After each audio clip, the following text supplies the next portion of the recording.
शक्ति सिंह के पास चलेंगे कासगंज। वो हमें वहां की बहुत महत्वपूर्ण तस्वीर आप दिखाने वाले हैं। शक्ति, आप जहां पर हैं, क्या वहां पर मतदान अभी सुचारू रूप से चल रहा है? और चल रहा है तो मतदाता किन मुद्दों के साथ वहां पर वोट करने पहुंच रहे हैं? वो अब ये शक्ति, आपको मेरी आवाज मिल रही है?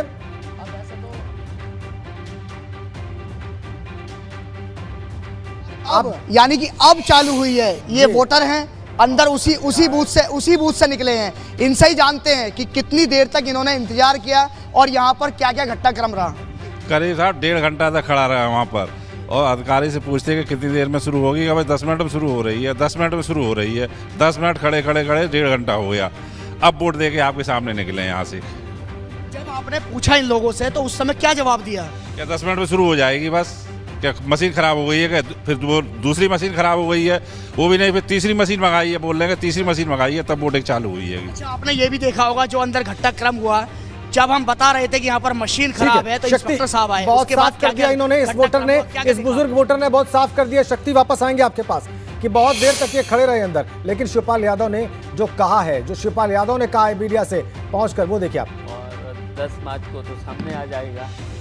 ये भारतीय जनता पार्टी वाले केवल झूठ बोलते हैं और इन्होंने कुछ किया भी नहीं है। 5 साल के अंदर कुछ किया भी नहीं है, तो जनता इनसे पूरी तरह से नाराज है। और अखिलेश यादव को अब मुख्यमंत्री बनने से कोई रोक भी नहीं सकता है। 2022 में मुख्यमंत्री उनको बनना ही है। बीजेपी कह रही है कि अखिलेश यादव खुद चाहते हैं शिवपाल सिंह यादव हार जाए, क्या कहेंगे आप? देखिए, यहाँ अखिलेश यादव ने पूरी तरह से और दिल से, और हम लोगों ने दोनों ने दिल से एक हुए हैं। तो आप भी क्या भारतीय जनता पार्टी कहने में आ गए? वो ही झूठ बोलते हैं, आप तो नहीं झूठ बोलो। योगी जी को आपके प्रति बड़ी संवेदनाएं हैं, बार बार वो आपके लिए कई शब्द प्रयोग करते हैं। और आप तो ये भी कह रहे थे कि उस दिन बस में जो रोड शो निकला था उसमें आपको सीट तक नहीं दी, ऐसा क्यों है? उनको क्यों आपके प्रति? देखिए, जो बस नहीं था वो अखिलेश यादव का जो विजय रथ था, और विजय रथ में हम नेताजी के बगल में बैठे। नेताजी ने कितने प्यार से मुझे बैठाला और हमेशा उनका हमारे ऊपर आशीर्वाद रहा है, और आज भी हम उनका आशीर्वाद लेके आए हैं। और उन्होंने मन से आशीर्वाद दिया है, जाओ बहुत बड़ी जीत होगी। तो ये बताइए, आप जीत रहे हैं रिकॉर्ड वोटों से या अखिलेश जी जीत रहे हैं? दोनों में से कितना अंतर? अब दोनों में कंपटीशन है, कौन बड़े वोटों से जीतेगा। हमने तो करहल में जा कर के वोट जब मांगा था 5 सीटों में, तब करहल के लोगों से, करहल की जनता से कहा था, अब की बार करहल से अखिलेश को पूरे उत्तर प्रदेश में सबसे बड़ी जीत करा देना। अब है कंपटीशन जनता में, जसवंत नगर में और करहल में। अब जनता, अब 10 तारीख का इंतजार करो। कौन नहीं है जसवंत नगर में, ये बात कही जा रही है कि वो कैंपेन करने नहीं पहुंचे ना, नेताजी का जसवंत नगर में। इटावा में आए हैं और इटावा से ही उन्होंने पूरे सबको वोट मांग लिया है। अब अखिलेश यादव तो घर घर जाएंगे नहीं हैं, वो तो कई बार वोट हमारे पक्ष में मांग चुके हैं। तीसरे चरण में कितनी सीटें ले रहे हैं? देखिए, तीसरे चरण में भी आप देख रहे हो, बिल्कुल अब क्लियर हो गया है तीसरे चरण से, और आज हो जाएगा शाम तक कि अखिलेश यादव उत्तर प्रदेश के मुख्यमंत्री बनेंगे। ठीक है, शिवपाल यादव कह रहे हैं कि तीसरे चरण में आज वोटिंग समाप्त होने के बाद तय हो जाएगा कि अखिलेश यादव मुख्यमंत्री बनेंगे। शिवपाल यादव उत्साहित हैं, वो बार बार कह रहे हैं कि भारतीय जनता पार्टी झूठ बोल रही है, लोग दिल से एक हो गए हैं, वो और अखिलेश हृदय से एक हो गए हैं। अब हम चलेंगे फिरोजाबाद अविनाश तिवारी के पास। हमारे तमाम संवाददाता, जैसा कि हम आपको लगातार दिखा रहे हैं, हमारे साथ कनेक्ट हैं, और इसी क्रम में अब वक्त आ गया अविनाश के पास चलने का, फिरोजाबाद का हाल जानने का, वहां की तस्वीर देखने का। दिखाइए और बताइए अविनाश। जी बिल्कुल राजेंद्र, अगर बात करूँ तो मैं इस वक्त फिरोजाबाद के गड़सान गांव में मौजूद हूँ। ये काफ़ी इंटीरियर गांव है और यहीं से बीजेपी के प्रत्याशी सिरसागंज से चुनाव लड़ रहे हैं। वो यहाँ पे अपना मतदान ले आए थे और यहाँ पे देखिए सुबह से ही लाइन लगी हुई है, चूँकि ये काफ़ी इंटीरियर गाँव माना जाता है, बीहड़ का गाँव माना जाता है। यहाँ पे तमाम सारे लोग हैं, उनसे भी जानेंगे कि उनके मुद्दे क्या हैं। आप लोग बताइए, आप लोग मतदान करने आए, आप लोग के क्या मुद्दे हैं, क्या आप लोग सोच कर आए हैं, क्या आप मुद्दे सोच कर आए हैं मतदान करने? बहुत डरे भाई, मुद्दा कहाँ है?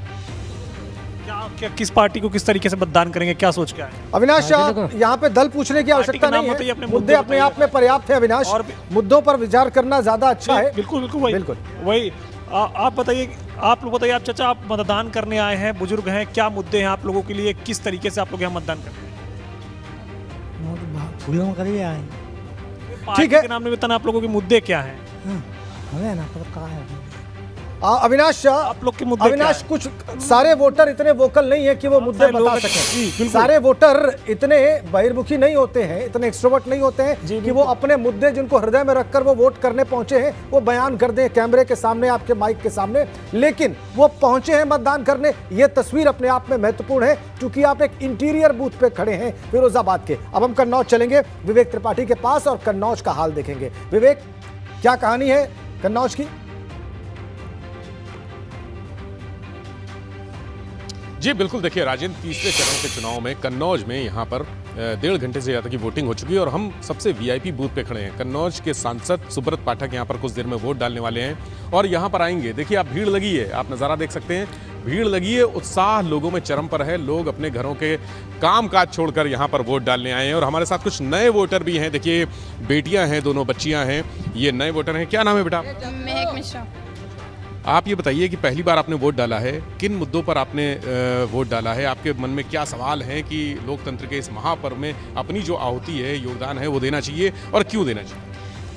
रोजगार की व्यवस्था और अच्छी हो सके क्योंकि बेरोजगारी बहुत ज़्यादा वो है और जनरल के लिए खासकर ही मतलब कम एज लिमिट भी है और कट ऑफ भी बहुत ज़्यादा रख देते हैं, तो वो चीज़ थोड़ी वो होनी चाहिए जैसे कि SC ST के थोड़ा तो इक्वल। और रोजगार, देखिए रोजगार करेंगे। आपका क्या नाम है? कृति मिश्रा। आप दोनों बहनें हैं? हाँ। अच्छा, तो कृति ये बताइए, महिला सुरक्षा को लेकर सरकार ने क्या काम किए हैं? बेहतर कुछ लगता है पहले की सरकार में और अब की सरकार में कोई तुलना? पहले की सरकार से अब की सरकार में बहुत अच्छा हुआ है। पहले सुधार हुआ है? कुछ सुधार हुआ है, काफ़ी सुधार। आपका वोट देने का जो एक वजह थी, उसकी ये वजह माना जाए? हाँ, मान सकते हैं। हाँ, हम लोग की महिला सुरक्षा के लिए वोट किया है और अच्छी सरकार हो तो और अच्छी सुरक्षा हो। आपका क्या नाम है? हनी सैनी। नहीं, आपने भी पहली बार वोट दिया? जी बिल्कुल। किन मुद्दों पर दिया? यही जो आजकल सरकार करती आ रही है वही दोबारा देखने को मिलेगा और सरकार ये अच्छा कार्य कर रही है, बेहतर कार्य कर रही है। अलग बूथ पर पहुंच रही है। ठीक है, बने रहिए विवेक हमारे साथ क्योंकि इस वक्त बड़ी खबर मिल रही है, वो अपने दर्शकों को बता देते हैं। फर्रुखाबाद में बूथ संख्या 181 पर ईवीएम खराब होने की जानकारी सामने आ रही है। NAKP डिग्री कॉलेज मतदान केंद्र पर ईवीएम खराब हो गई है। बूथ नंबर 181 पर 1 घंटे से ईवीएम खराब है जिसकी वजह से मतदान वहां नहीं हो पा रहा है। अभी तक दूसरी मशीन की कोई व्यवस्था भी वहां पर नहीं की गई है। बूथ तक पहुंचने के बाद भी वोटर अपने मताधिकार का इस्तेमाल नहीं कर पा रहे हैं। ये बड़ी खबर आपको बता दें, 1 घंटे का समय हो चुका है और अभी तक ईवीएम खराब होने की जानकारी वहां पर आ रही है। दूसरी मशीन भी अभी तक वहां पर पहुंची नहीं है जिसकी वजह से मतदाता को परेशानी हो रही है और इंतजार करना पड़ रहा है। तो बिल्कुल देखिए, तकरीबन 1.5 घंटे का समय बीत चुका है, वोटिंग शुरू हो चुकी है और इटावा में भी आज वोटिंग हो रही है। मुलायम परिवार के सदस्य भी आज वोटिंग कर रहे हैं। तेज प्रताप यादव से एक्सक्लूसिव बातचीत हमारी टीम ने की, आइए आपको दिखाते हैं। परिवार आज सफाई में वोट करने वाला है। तेज प्रताप जी मेरे साथ है। तेज प्रताप जी, आज बड़ा दिन है और पहली बार अखिलेश जी भी चुनाव लड़ रहे हैं, तो इस पूरे इलाके में किस तरीके से देखते हैं, यादव लैंड बचा लेंगे? देखिए, जसवंत नगर हो या करहल हो, हमेशा समाजवादी पार्टी को लोगों ने यहाँ मजबूत किया और इस बार भी दोनों सीटों पर बहुत अच्छी पोजीशन है और बड़े मार्जिन से जसवंत नगर और करहल दोनों सीटें समाजवादी पार्टी जीतेगी। यादव लैंड कहते हैं 30 सीटों का, पिछली बार बीजेपी 24 जीत गई थी, तो इस बार की स्ट्रेटजी किस तरीके से बदली आप लोग? 12 में हम लोग 28 सीट जीते थे, 2 सीट हारे थे और इस बार भी 1-2 सीट छोड़कर सभी सीटों पर समाजवादी पार्टी चुनाव जीत के आएगी। एसपी सिंह बघेल किस तरीके का चुनाव लड़ रहे हैं? देखिए, वो तो अफवाह फैला रहे हैं, षड्यंत्र रच रहे हैं, अपने ऊपर हमला कराकर समाजवादी पार्टी पर आरोप लगा रहे हैं और चूंकि वोट उनको नहीं मिल रहा है, कहीं कोई सपोर्ट नहीं मिल रहा है, इसलिए इस तरह के ड्रामा करके जो है वो लाइमलाइट बटोरना चाह रहे हैं। अच्छा, पिछली बार परिवार में बड़ा विवाद था, लेकिन इस बार परिवार ने जो तस्वीरें दिखाई हैं वो पूरी परिवार एक है, तो उसका क्या फायदा आपको दिखाई देता चुनाव?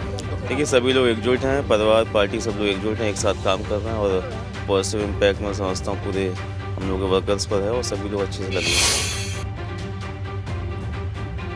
इधर एटा सदर में भाजपा सांसद हरनाथ सिंह ने अपना वोट डाल दिया है और उनसे हमने एक्सक्लूसिव बातचीत की है, वो आपको दिखाते हैं। साथ इस वक्त एटा सदर के एक पोलिंग स्टेशन पर वोट देने पहुंचे बीजेपी से राज्यसभा सांसद हरनाथ सिंह यादव मौजूद है बातचीत करने के लिए। मुझे लगता है उस लाइन में, उस कतार में सबसे पहले आप ही थे। हाँ, मुझे बहुत प्रसन्नता है कि मैंने प्रथम बार सबसे पहले मैंने वोट डाला है। हाँ, मतलब हम जो अक्सर लोगों से पूछते हैं कि पहले जलपान के पहले मतदान, तो आपने जलपान किया या मतदान ही सबसे पहले मतदान किया है, उसके बाद अब जाकर के जलपान कराएंगे और आपको भी हम आमंत्रित करते हैं, आप दिल्ली से आए हैं। अच्छा। हाँ हाँ, शुक्रिया। पहले तो आप जो इंक्ड फिंगर है वो दिखाएं और बाकी लोगों से भी अपील करें कि आप सबसे पहले मतदान करने पहुंचे हैं। इस इलाके के लोग भी बड़ी संख्या में मतदान करने पहुंचे। मैं अपने सभी मतदाता भाइयों से निवेदन करता हूं, अपील करता हूं, ये मतदान का जो काम है बहुत पवित्र काम है। इस आप एक बटन दबा करके और अपने क्षेत्र का, अपने प्रदेश का क्या नाम है भविष्य का फैसला करेंगे। इसलिए मैं आप सभी से अपील करता हूं कि आप तुरंत शीघ्र से शीघ्र अपने परिवार घर से निकलें, घर के सारे सदस्यों को लेकर के और मतदान करें, आकर के 100% मतदान करें। तो भाजपा सांसद हरनाथ सिंह ने वोट डाल दिया और वोट करने की अपील भी की है। लेकिन इसी बीच एक बड़ी खबर मिल रही है। समाजवादी पार्टी ने ट्वीट करके आरोप लगाए हैं। कानपुर की भोगनीपुर में गलत पर्ची निकालने का आरोप लगाया है। कानपुर देहात की भोगनीपुर बूथ नंबर 208 का ये मामला बताया जा रहा है। सपा का बटन दबाने पर भाजपा की पर्ची निकलने का आरोप है। बड़ा आरोप लगाया जा रहा है। चुनाव आयोग से संज्ञान लेने की सपा ने अपील भी की है। ये बड़ी खबर आपको बता दें। देखिए, ट्वीट आपको दिखा रहे हैं, जो ट्वीट समाजवादी पार्टी की ओर से किया गया है। सपा का बटन दबाने पर बीजेपी की पर्ची निकल रही है। संज्ञान ले, सुचारू एवं निष्पक्ष मतदान सुनिश्चित करें। चुनाव आयोग से ये अपील समाजवादी पार्टी ने की है, जिसके लिए एक ट्वीट किया है। कानपुर देहात की भोगनीपुर 208 विधानसभा क्षेत्र का ये पूरा मामला बताया जा रहा है, जिसको लेकर समाजवादी पार्टी की ओर से एक ट्वीट किया गया है। इस बारे में और ज्यादा जानकारी हासिल कर लेते हैं। विवेक त्रिपाठी से हमारे साथ कनेक्ट है हमारे संवाददाता। विवेक, बड़ा गंभीर आरोप यहाँ पर समाजवादी पार्टी का ट्वीट करके, क्या मालूमात हासिल है आपको इस बारे में? जी बिल्कुल बिल्कुल, देखिए राजेंद्र, ये जिस तरह से तमाम आरोप लगाते रहे समाजवादी पार्टी शुरू से ही इस बात को कह रही है कि गड़बड़ी हो रही है, गड़बड़ियां हो रही हैं। और ईवीएम की बात भी पहले भी कही गई, ईवीएम में गड़बड़ी हो रही है, जिस तरह से आरोप लगाया है। तो बिल्कुल इस मामले में अगर कोई बात है तो अभी जो स्थानीय निर्वाचन अधिकारी हैं और इसके अलावा जो प्रदेश के मुख्य निर्वाचन अधिकारी हैं, उनसे मेरी अभी थोड़ी देर पहले ही बात हो रही थी और मैंने उनसे पूछा था कि क्या कोई इस तरह की गतिविधि हो रही है, कि कोई शिकायतें आ रही हैं। तो उन्होंने कहा था जो भी शिकायतें हैं उस पर कार्रवाई की जा रही है, लेकिन इस तरह की गड़बड़ी, यानी पर्ची किसी और की निकल रही है, बटन किसी और का दब रहा है, ये बड़ी गड़बड़ी हुई है और इसको लेकर निर्वाचन अधिकारी गंभीर भी हैं। उन्होंने कहा है कि जो कार्रवाई इसमें की जाएगी वो जांच कर रहे हैं। वहां एक टीम भेजी गई है, वो टीम जांच भी कर रही है और कुछ देर में इसका रिजल्ट सामने आएगा। इस बीच हमारे साथ यहाँ पर सांसद सुब्रत पाठक भी आ गए हैं और सुब्रत पाठक जी से हम बात करेंगे। सर, अभी समाजवादी पार्टी ने एक आरोप लगाया है कि ईवीएम में बटन दबाया गया सपा का, तो भाजपा का वो निकल रहा है। वो 10 तारीख के बाद यही कहने वाले हैं कि ईवीएम हैक थी। तो कुल मिलाकर ये तो आरोप लगाना है। अभी सपना देख रहे थे सत्ता का, अब आरोप लगाए, तो इसके अलावा वो करेंगे क्या? यहाँ पर आप आए हैं और चूंकि पूरा कन्नौज एक समय सपा का गढ़ हुआ करता था, लेकिन यहाँ पर भाजपा आ गई और उसके बाद आपने भी डिम्पल को हराया, बहुत भाजपा को मजबूत किया। अब क्या स्थिति दिख रही है, तस्वीर क्या? देखो, झूठ बोलकर, आपस में बांटकर और इस प्रकार का इन लोगों ने कुछ दिन यहाँ के ऊपर जरूर वो रहे, लेकिन उसके बाद जब आमजन इनके झूठ को समझ गए, इनकी गुंडागर्दी, इनकी बेईमानी, भ्रष्टाचार, सांप्रदायिकता को जब उन्होंने नंगा नाच देखा और जिस प्रकार से आतंकवाद तक का ये लोग वोट बैंक की राजनीति में समर्थन करने लगे, तो आमजन ने उससे ऊपर उठकर, ये कन्नौज बड़ी पवित्र भूमि है, इतिहास की नगरी है, इत्र की नगरी है, सम्राट हर्षवर्धन ने यहाँ के ऊपर शासन किया है, उनकी राजधानी रही है ये। तो कुल मिलाकर यहाँ के लोग इन सब जातिवाद से ऊपर उठकर जब एकजुट हो गए तो यहाँ के ऊपर भारतीय जनता पार्टी आ गई। तीसरे चरण में आपको क्या स्थिति दिख रही है? पिछली बार की तरह बूम करेंगे? 100%, पिछली बार से भी अधिक तीसरे चरण में इधर जो सीटें भाजपा जीतेगी, आप देख लीजिएगा। तो कह रहे हैं कि जसवंत नगर और करहल जो दोनों सीटें हैं, शिवपाल जी यादव अभी कह रहे थे कि वहाँ 1.5 लाख वोटों के अंतर से हराएंगे। भारी मतों से शिवपाल और अखिलेश दोनों चुनाव हार रहे हैं। तो देखिए सांसद सुब्रत पाठक है वो अभी वोट डालने जा रहे हैं, यहाँ पर पहुंचे हैं। ये जो भोलानाथ दुबे धर्मशाला है, वो धर्मशाला यहाँ की सबसे अति संवेदनशील धर्मशाला भी है और मतदान केंद्र है। यहाँ पर यहीं पर वोट है और असीम अरुण के लिए वो उन्होंने प्रचार भी किया था सांसद ने। और असीम अरुण वहाँ से भाजपा के प्रत्याशी हैं और आपने बताया कि वो मतदान केंद्र है, सांसद महोदय वहां पर मत डालने पहुंचे। उन्होंने जो कहा हमारे दर्शकों ने देखा और तमाम तस्वीरें हमारे दर्शक देख रहे हैं। मां कवरेज में अब हम चलेंगे इटावा। हमारे ब्यूरो चीफ वीरेश पांडे के साथ इस वक्त हैं पूर्व सांसद सपा के और नेता Dharmendra Yadav. Over to you Viresh. देखिए, धर्मेंद्र यादव हमारे साथ हैं जो मैनपुरी से भी सांसद रहे हैं, बदायूं से भी सांसद रहे हैं और अखिलेश यादव की करहल से लेकर सभी सीटों की जिम्मेदारी इनके ऊपर है जिताने की और साथ ही साथ पूरे प्रदेश में चुनाव लड़ाने की। आप बताइए क्या मतदान कैसे चल रहा है? मतदान बहुत शानदार चल रहा है और पूरे पहले फेज से ही आज थर्ड फेज है और थर्ड फेज में चूंकि खुद राष्ट्रीय अध्यक्ष जी का चुनाव भी चल रहा है करहल का, इसलिए थर्ड फेज में और ज़्यादा उत्साह आया है और मैं समझता हूँ ऐतिहासिक जीत होने जा रही है समाजवादी पार्टी की माननीय अखिलेश यादव की उत्तर प्रदेश के इस चुनाव में। अच्छा, फर्स्ट फेज, सेकेंड फेज और ये थर्ड फेज, ये तीनों फेज मिला के हम 150 पार कर चुके होंगे और इसलिए भी कर चुके होंगे क्योंकि बीजेपी की सरकार से किसान परेशान है, नौजवान निराश है, उदास है, हताश है। समाज के हर वर्ग के लोगों के साथ धोखा किया है बीजेपी के लोगों ने। झूठे जुमले और वादे देके लोगों से वोट तो हथियाए थे, लेकिन वोट हथियाने के बाद एक भी बात को पूरा नहीं किया। न किसानों की आमदनी दूनी हुई, न करोड़ों नौजवानों को जो रोजगार देने की बात हुई थी वो पूरी हुई, न महंगाई कम हुई, न कोई और व्यवस्था बेहतर हो पाई उत्तर प्रदेश की। लोग याद कर रहे हैं आदरणीय अखिलेश यादव जी के किए हुए कामों को, चाहे वो डायल 100 हो, चाहे वो 102, 108 एम्बुलेंस हो, चाहे वो लैपटॉप की स्कीम हो, चाहे वो कन्या विद्याधन की योजना हो, चाहे समाजवादी पेंशन के माध्यम से गरीबों को लाभ पहुँचाना हो।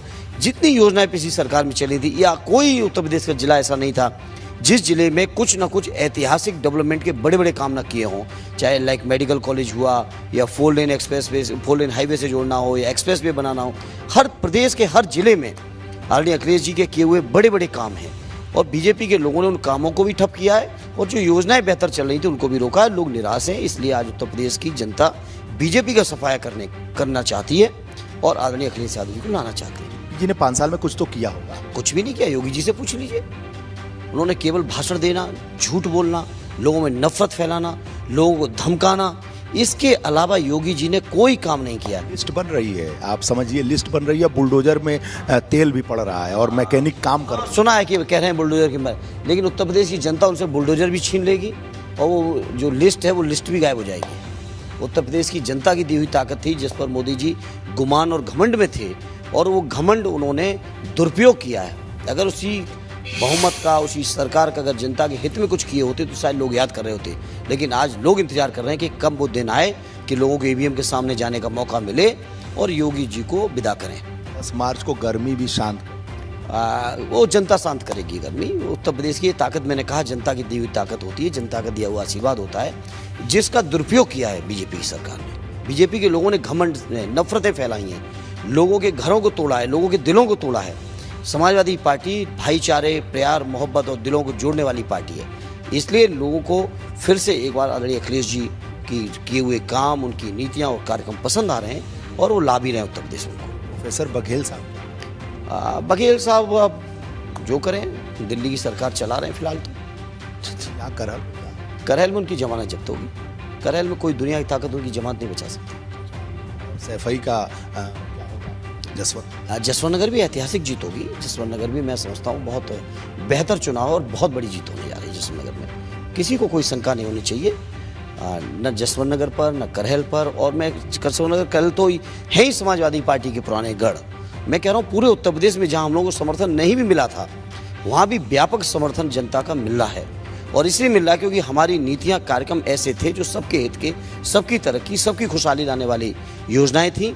उन योजनाओं को लोग पसंद कर रहे हैं। सबसे बड़ी बात यह है कि अगर सभी चरण समाप्त होंगे तो कितना आप लोगों को? 400 पार। 3 किसको? 3 विपक्ष के लोग बांट लेंगे आपस में। योगी भी लड़ रहे हैं। हाँ, तो योगी जी भी विपक्ष के लोग, मैंने कहा ना, बांट लेंगे 3 से। मौर्या जी भी? अरे जो भी लड़ रहे हैं, मौर्या जी तो हमारी पार्टी से लड़ रहे हैं।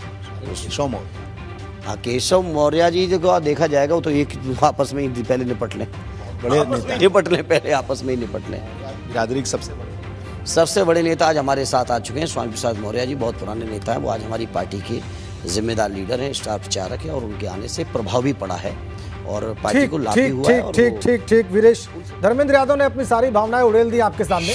आपके सवालों के उत्तर में उनकी संपूर्ण भावनाएं जाहिर हो गई। हमारे दर्शकों ने देखा, हम सब ने देखा, अत्यंत उत्साहित हैं और उत्साहित हमारे तमाम संवाददाता भी हैं जो अलग अलग क्षेत्रों से विधानसभा के तमाम अपडेट्स हमें पहुंचा रहे हैं। 59 क्षेत्रों में आज मतदान चल रहा है, 16 जिलों के। और हमारे सहयोगी देख लीजिए आप, डेटा सेंटर से प्राची पराशर, ब्रेकिंग सेंटर से गुंजन दीक्षित लगातार आपको तमाम जरूरी अपडेट्स दे रहे हैं यहाँ स्टूडियो से, और ये सब कुछ जारी है।